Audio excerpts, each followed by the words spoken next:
Vamos a grabar la clase, ¿ya? Eh, como siempre lo pregunto y lo digo porque tiene que quedar esto especificado que la clase se va a grabar, la voy a subir y la voy a enviar, ¿ya? ¿Perfecto? Vamos a ver uno de los teóricos clásicos que es Max Weber.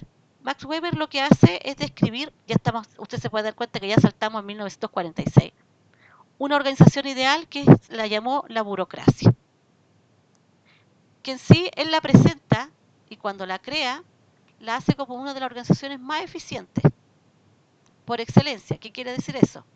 Que al momento de desarrollarla en sí mismo, esta organización se convertía en una organización que iba a maximizar, cuando recién salió, los recursos. Y para que esta organización pudiera maximizar los recursos y ser una organización por excelencia eficiente, estaba principalmente basada en qué? En normas, en reglamentos. Es decir, ya, si ustedes se dan cuenta, aquí nosotros lo que estamos aplicando es, cada actividad va a tener una norma, digamos, un proceso, un procedimiento. ¿Qué significa? Que si un empleado era desvinculado o renunciaba por cualquier motivo o era ascendido, porque se pueden dar los tres procesos, renuncia, desvinculación y ascenso, quien viniera ya generaba, pescaba ese procedimiento y sabía bien lo que tenía que hacer, porque había una norma establecida para poder realizar esa actividad, que son las normas de calidad hoy en día, que todos sabemos que son para eso. Y eso hacen un poco eh, prescindible a la persona. Lo que hacen importante es el proceso. ¿Se entiende? ¿Sí? Todas las comunicaciones en general se iban a hacer a través de, digamos, ya de una forma más formal, y la forma, obviamente, formal, es la escritura. Entonces, ya empezamos con el tema del memo en ese tiempo, ahora son los correos. La organización se va a caracterizar por tener una división sistemática del trabajo y una racionalización adecuada para lograr la eficiencia. Cuando yo hago la división del trabajo, estoy hablando definitivamente ya de cargos, de funciones, de derechos muy delimitados. O sea, tú tienes que hacer esto y te corresponde hasta este punto nomás. Incluso la autoridad servía también para jerarquizar los cargos dentro del organigrama, porque es lo primero que quiere ver una teoría burocrática, lo primero que hace es estructurar la organización. Entonces, esta organización va a ser formal, las comunicaciones van a ser escritas, va a tener especificado todos los contenidos, todos los reglamentos, va a estar basado principalmente en la división del trabajo, porque dividiendo el trabajo se supone nos hacemos más eficientes. Obviamente las relaciones van a ser totalmente impersonales, porque lo que decía recién, las personas pasan, pero quedan los cargos, quedan las funciones, quedan los procedimientos, quedan las tipificaciones de cada actividad. Y la jerarquía pasa a ser, digamos, el señor de ese tipo de administración, y todo cargo va a quedar con un control. O sea, hay un jefe y ese jefe tiene otro jefe, pero al mismo tiempo empiezan a aparecer las descripciones de cargo, ¿sí? Es decir, ya vamos a contratar y vamos a tener un perfil de cargo. Entonces, quien venga va a tener que cumplir estas especificaciones. Y estas especificaciones van a ser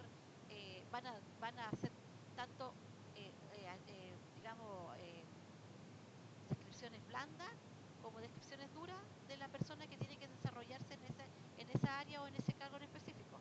Cuando hablo de las blandas, tiene que ser a lo mejor la capacidad de liderazgo, comunicación, facilidad de trabajar en equipo, relación con el medio, un buen comunicador, o todo lo contrario, necesito una persona que sea bien autoritaria, que tenga mucha disponibilidad laboral, que prácticamente a lo mejor que no sea mujer, por ejemplo, qué sé yo, especificaciones de ese tipo. Y cuando hablo de las formales o de las duras, estoy hablando principalmente de la formación si es técnica universitaria, ¿ya?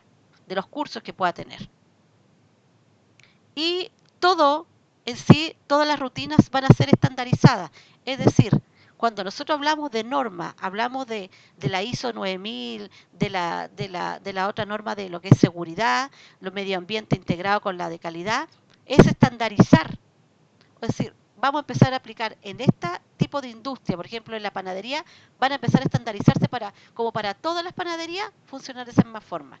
Todas las mineras funcionan prácticamente con los mismos tipos de normas de características. O sea, puede que cambie el nombre, pero al final todas se fijan en procedimientos de seguridad, de calidad, en procedimientos de políticas internas, de las vacaciones, incluso de, de cómo, o sea, incluso de cómo disminuir la calidad, o sea, la cantidad o la dotación de personal en caso de que hubiese, no sé, porque que hubiese alguna catástrofe o que bajara el precio del cobre, que a nosotros no impacta tanto. Entonces, todo se estandariza, ¿ya?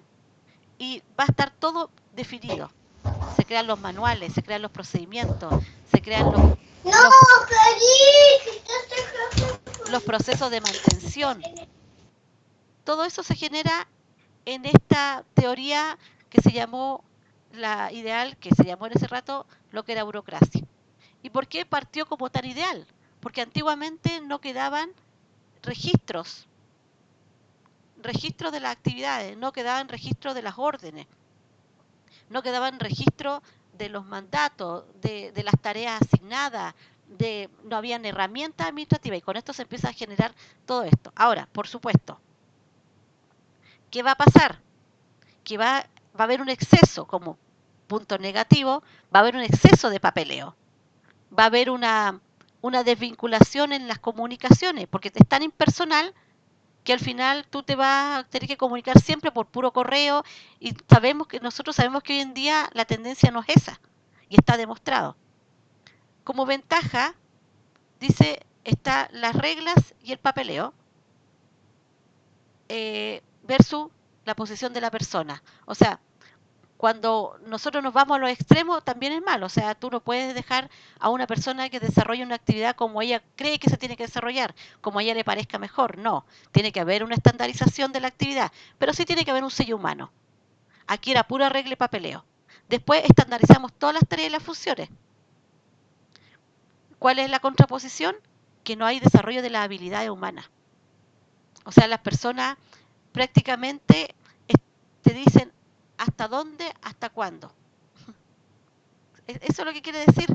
Está tan estandarizado que si tú sabes que el proceso no da para más, se tiene que hacer así, como una teoría de la máquina.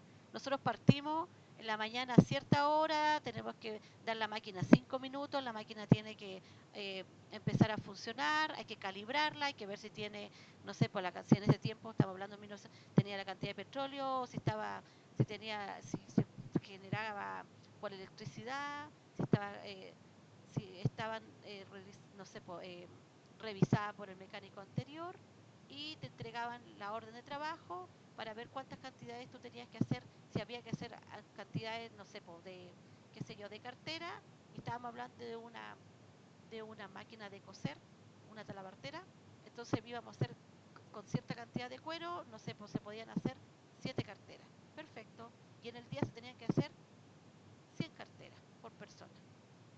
Entonces la máquina tenía que tener una cantidad de funcionamiento, la cantidad de petróleo para poder funcionar, o de electricidad, depende, o simplemente las paradas de mantenimiento para que ésta no se echara a perder. Cuando nosotros empezamos a estandarizar las tareas, empezamos a homogeneizar el trabajo. ¿Ya? El general, el homo significa igual.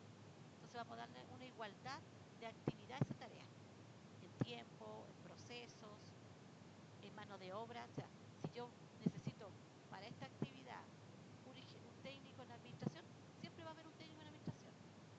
¿Por qué no un ingeniero de administración? Porque yo necesito que sean actividades más directas, porque a lo mejor el ingeniero de administración, por tener más calificación, va a pedir más sueldo, entonces rápidamente va a querer irse, va a tener que capacitar a otra persona. Entonces, este perfil está hecho para formalmente para esa descripción de la parte de la habilidad dura, por así decirlo. Pero no me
Profe, en este término burocracia, en realidad es, o sea, por lo que se muestra es excelente, pero hoy en día lo utilizan para como desnotar cuando una empresa pone como mucho o pide mucha cosa, ¿no? Dice la gente, ah, mucha burocracia, pero en realidad el manejo de este es excelente.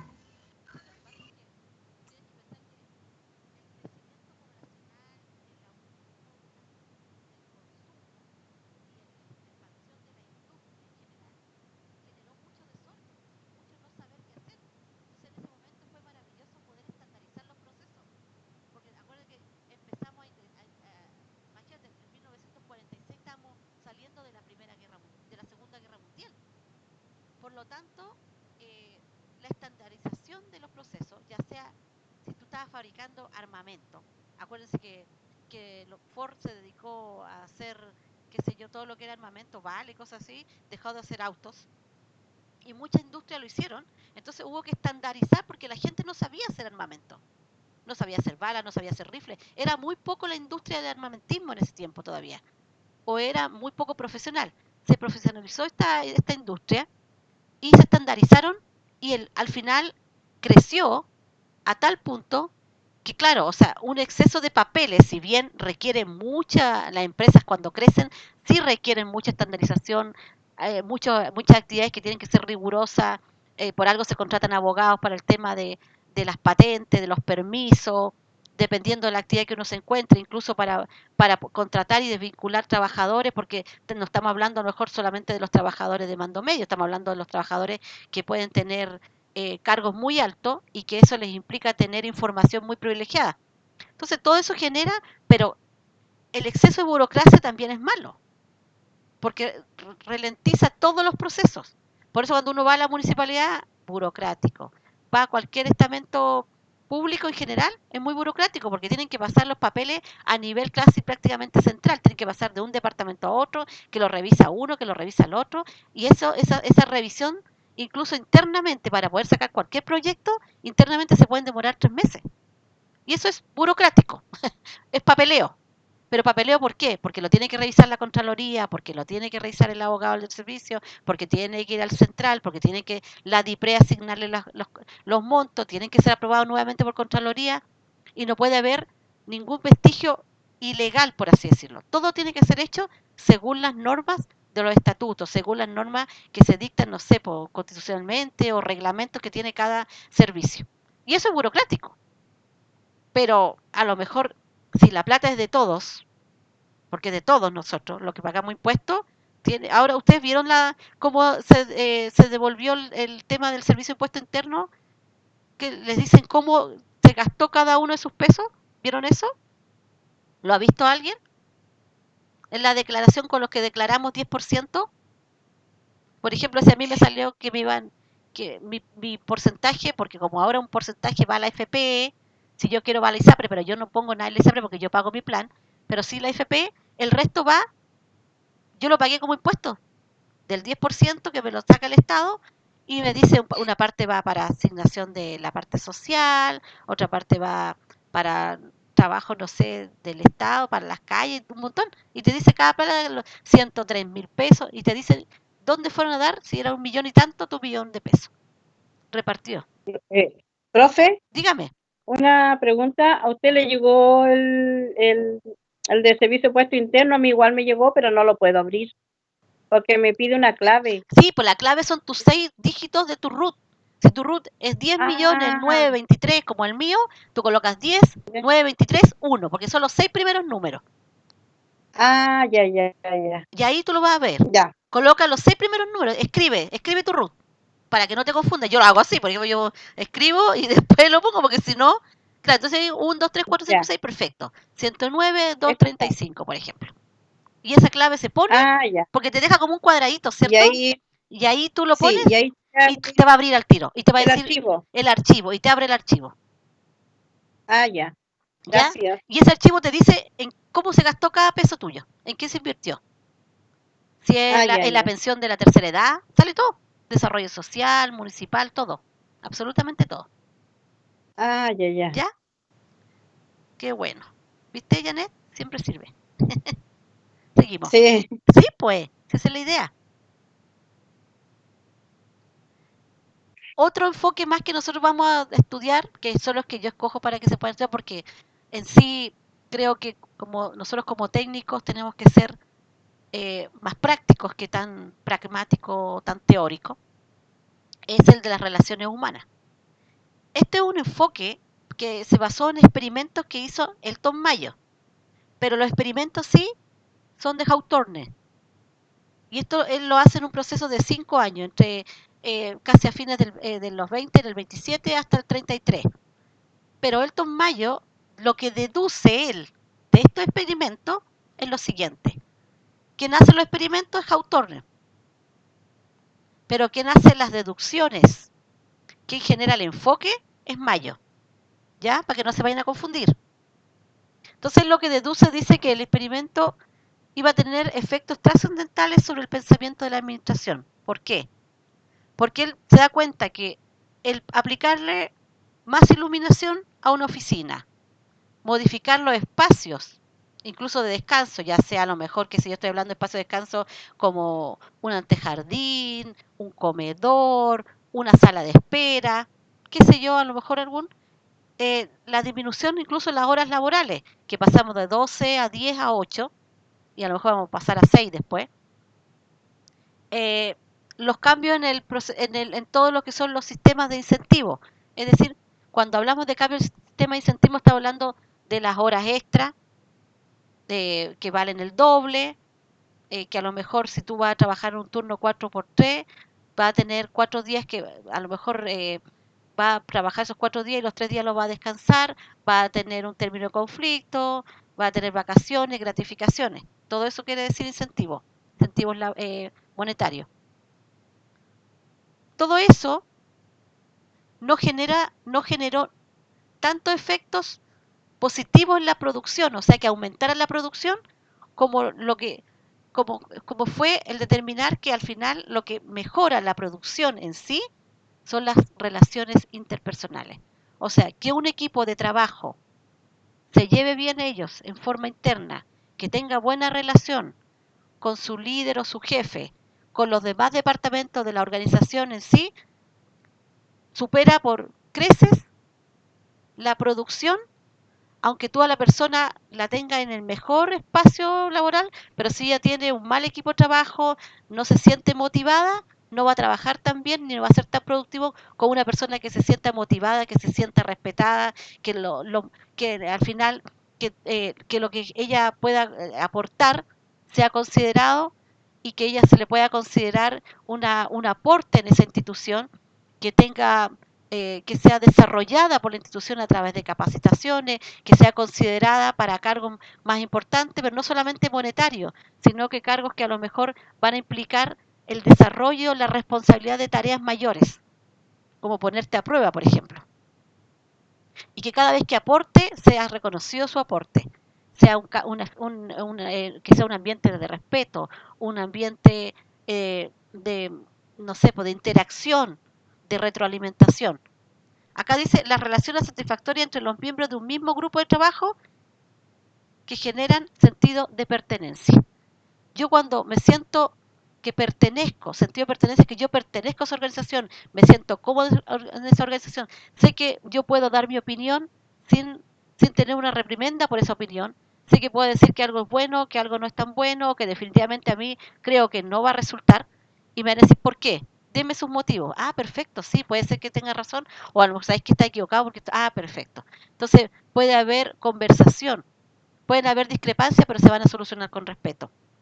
También está el tema de que los jefes de los grupos apoyen las habilidades interpersonales y que sean capaces de descubrir, porque muchas veces, si tú tienes un buen líder, él va a poder decir, sabes que esta persona definitivamente sirve para este departamento y la vamos a potenciar en esta actividad para que no llamemos a un subgerente, potenciemos a la Janet y ella va a poder administrar bien esta área. Pero eso lo tiene que descubrir el líder, porque a lo mejor si el líder no le interesa, la Janet va a seguir trabajando toda su vida en la misma área, aunque estudie, aunque levante la mano todo el rato, nadie la va a pescar. Entonces lo importante es sentirse integrada, lo importante es sentirse respetada, que uno aporta, pero que también si uno aporte, que también esos aportes sean considerados positivos. Obviamente uno sabe que van a ser positivos porque muchas veces la experiencia lo tienen los trabajadores. Ellos saben cómo se hacen las cosas. Si por eso el dicho, el jefe es jefe, el que, el que sabe y el que no es jefe, no es un sentido de broma, es un sentido muchas veces que quienes saben cómo se hace la actividad, cómo se aumenta la producción, cómo se mejora esa actividad en tiempo, en calidad, son las personas que lo hacen, el trabajador directo. Entonces hay que generar oportunidades, hay que generar buen ambiente, hay que generar ascenso, capacitaciones, preguntarles qué es lo que necesitan. Eso implicaba este experimento. No sacamos nada con mejorar físicamente todo, los recursos estructurales, colocarle más luz, decía mejor equipo hoy en día, equipos de computador, si al final tú te sientas con una persona que te llevas pésimo, si tu jefe no te escucha, si tú nunca sabes, ya llega hay gente que va al trabajo porque tiene que ir, porque le llega a doler la guata llegar a la oficina, porque dice, llévame a tocar con este viejo que está pesado o con esta vieja que está pesada. Y eso va a generar un total desapego, cero sentido de pertenencia, no te identificas con la organización. Y al momento que tú puedas encontrar otra cosa mejor o parecida, te vas a ir. Entonces, las relaciones interpersonales son muy importantes. La motivación, el consejo, la comunicación, eso importa mucho. Y te aumenta la productividad. Ya está el tema de los trabajadores felices. No lo he leído bien, lo voy a leer como para traer un ejemplo mañana. ¿Ya? ¿Se entendió? ¿Sí? Qué bueno. La Yané me dice sí con la cabeza. Sí, profe. Ya. Yo creo que ahí también pasa el tema de que igual se creen los sindicatos en las empresas, ¿no? Es que Por eso, buscar ese buen ambiente laboral que muchas veces no existe o está esa represalia que igual el trabajador tampoco puede, ¿verdad? Expresar realmente con sinceridad la falencia o parece si las inconformidades que representa el ambiente en la empresa o la relación claro, o con el sea, jefe o, bueno, X o Y situación de igual manera. en general los sindicatos generan un proteccionalismo porque se supone que son representantes que tú eliges y que son trabajadores igual que tú. Por lo tanto, están en las mismas condiciones que tú estás, si estas son desfavorables, la idea es ir mejorándola. eh, Partimos con cosas básicas como disminuir la hora de trabajo, aumentar el sueldo mínimo, otro tipo de actividades que tengan más capacitación, que tengan un comedor. Acuérdense que esas cosas no existían antes, no existían. O sea, empresas grandes incluso las personas iban a almorzar todos los días a su casa porque no había. Y oye, lo que hay hoy día en general en las organizaciones son espacios para que las personas puedan sentarse a comer, pero generalmente uno tiene que, si tiene jornadas completas, uno tiene que pagarse su almuerzo, porque lo que te dice la ley sí, hay un bono de colación y uno de locomoción, que por suerte, por lo mismo no tiene, no está afecto a ningún tipo de descuento. ¿Sí? Son los únicos bonos que no están afectos a descuento. El de bono de locomoción y de colación se pagan íntegro. Ya. Eh, este enfoque de relaciones humanas eh, tenía postulados que eran como esenciales. Y el postulado esencial es que el móvil del hombre, el único móvil no es el dinero. O sea, yo no me muevo solamente por un mejor sueldo, por una recompensa, como hablaba en la parte clásica, que decía, los clásicos decían que uno de los principios más importantes entre los 14 principios, ¿cuál era? La remuneración. Si ustedes se dan cuenta, dentro de los clásicos no hay nada que hable sobre la motivación, sobre las relaciones humanas. Todo va en función de la producción. En cambio acá ya empiezan a haber retractores. Y este enfoque de relación humana dice, o sea, no es el único móvil del hombre cuando va a trabajar la remuneración, no es el dinero solamente. Hay otras variables que son más importantes o tan importantes, que son variables sociales, psicológicas, que también van a afectar el proceso de inserción laboral. Porque cuando una persona llega a una entidad y partimos por una mala inducción, porque no te presentan ni tus compañeros de trabajo, pensemos, te dicen acá tú tienes que trabajar, y bueno, ya te explicamos lo que tenías que hacer, y tú tienes que empezar, ¿qué es lo que hay que hacer? ¿A qué le pregunto? ¿Dónde voy? y empezáis, pierdes mañana, tarde, 2 días, 3 días, como para saber cuál es la actividad que tú tienes que desarrollar. O sea, tú la sabes porque para eso te contrataron, pero ¿cómo hacerla? ¿Quién es tu jefe directo? ¿A quién preguntarle? No, para no faltar a ninguna regla. Si no te lo dicen, estamos mal.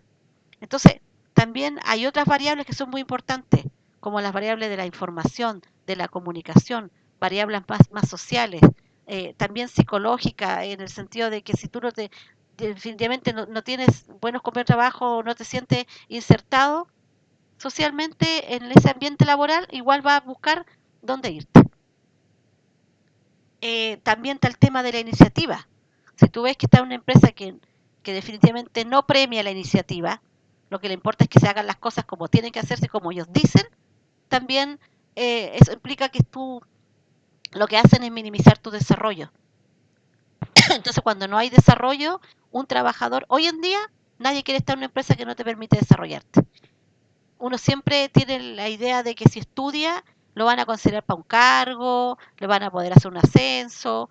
Obviamente va a haber un premio que es una remuneración más alta, pero eso va a ser en la función de que las empresas no llenen, no exista el nepotismo ni el pituto, donde solamente lleguen personas que son conocidas de, parientes de, hijos de. ¿Ya? Que los ascensos también vayan en función de las capacidades del desarrollo de las personas. Eso es importante en el enfoque de relaciones humanas. ¿Estamos? Creo que ahí ya nos quedan este tipo de enfoques, que son otros conceptos, que son de administración por la calidad, la reingeniería, las competencias, la administración por valores, y conceptos como lo que es la planificación estratégica, el empoderamiento, el marketing, el benchmarking, que es, a ver, yo en el módulo pasado lo que hice fue de esto una tarea. Lo que ustedes tienen que hacer es investigar cada enfoque o cada concepto. 3 líneas, 4 líneas. ¿Ya? Porque lo más probable es que en la prueba lo tengan que también desarrollar. Y ustedes van a escoger, van a hacer de estos enfoques y de este concepto, van a hacer una definición cortita, pero van a enfocarse en uno, en el que ustedes quieran, que lo van a desarrollar. ¿Ya? Con ejemplo a lo mejor, porque ese yo voy a poner desarrolle el enfoque o el concepto que usted eligió sobre los contemporáneos y va a ser un ítem completo. Se lo estoy diciendo para que después cuando yo pida desarrollo no me pongan 4 líneas, porque si me ponen 4 líneas de 12 puntos van a tener 4. ¿Ya? ¿Se entiende la tarea? Profe, Dígame. disculpe igual que se me había desconectado el computador. Entonces, la tarea va a ser que uno busque cada definición de enfoque y concepto. Y Exacto. entre eso, uno tiene que elegir uno de eso y explicarlo, hacer un buen análisis Exacto, correcto. Ya, Tal perfecto. cual. ¿Quién me habló? La Daniela. Daniela, Sí, la sí, Daniela. Tal cual Daniela. ¿Ya? ya, Entonces, cuando usted mande la tarea, no me la mande 8 veces, ¿eh? ya, sí, perdón, profesora, lo la molesto. Yo abría a Daniela, ¿cuál le reviso? Decía yo. Ya, pero no, la idea es que cuando pase eso, porque cuando tengan que hacer la prueba, ustedes van a tener que usted desarrollar el que usted cogió. Porque eso me Ya. interesa a mí. Si a mí no me interesa que se aprendan de memoria los conceptos. La memoria, chicos, es buena para jugar, es buena para como un ejercicio mental, para decir que uno no se puso vieja. Pero en general, lo que uno tiene que aprender es desarrollar los conceptos, enlazar estos conceptos. No, porque hoy en día, ¿de qué te sirve la memoria si tú pones en internet, te aparece toda la información, pescáis el celular y tú querés saber cuándo nació alguien? ¡Pum! Listo. ¿Ustedes se dan cuenta que los niños trabajan con puros mapas conceptuales? Y el mapa conceptual lo que te agudiza es el entendimiento, porque en un espacio pequeño de una hoja tú relacionas todos los conceptos. ¿Para qué? ¿Cuándo? ¿Para qué sirve con los conectores? El mapa conceptual te pone conectores y te explica todo. Y los niños trabajan así en historia, geografía, en biología, en filosofía. Entonces, esa es la idea. Entonces, como dijo la Daniela, ustedes toman estos enfoques, cada enfoque le hacen un concepto pequeño de 3 líneas, 4 líneas, pero escogen uno que lo van a desarrollar. Y esa es la tarea que es para... Se supone que el martes entregan la carta GAN. Sí. Tendría que, profe. sí, tendría que ser para el otro lunes entonces. No para este que viene, sino para el otro. No sé, Ya. no sé cuándo es el Al otro lunes. subsiguiente. Claro. Debe ser ya como fin de mes, ¿o no? De verdad que no estoy con... Profe, disculpe, esto es para la evaluación. No entendí bien esa parte. Es una tarea. Así como hicieron el FODA y ahora están haciendo la carta GAN para este martes, para el otro lunes tienen que definir todos estos puntos. La administración por calidad, la reingeniería, las competencias, los valores, la planificación estratégica, el empowerment, el benchmarking y la ventaja competitiva. Y escoger uno que van a desarrollar más. Eso es, y lo tienen que subir a la plataforma y el que no pueda me lo manda por correo. Pero la idea es que lo suba a la plataforma, porque yo lo reviso en la plataforma y automáticamente pongo la nota. Y ustedes la saben al tiro y la saben ustedes nomás. ¿Ya? ¿Se entendió? ¿Y por qué tienen que desarrollar uno más? Porque ese, yo en la prueba voy a colocar, desarrolle el enfoque o el concepto elegido por usted. Y eso va a tener un porcentaje alto para la segunda prueba. ¿Se entendió ahora? ¿Sí? Entonces tiene una doble excepción. Está dentro de los trabajos que valen 20%, que van a ser 3 o 4, depende del tiempo. Y además de eso, va a tener un puntaje dentro de la segunda prueba. ¿Sí? Ya, chicos, terminamos esto. No sé qué hora es, deben ser las 9, 9:15. ¿Qué hora es? Oye, estoy súper volada acá con el tema. Las 9:10. Ya.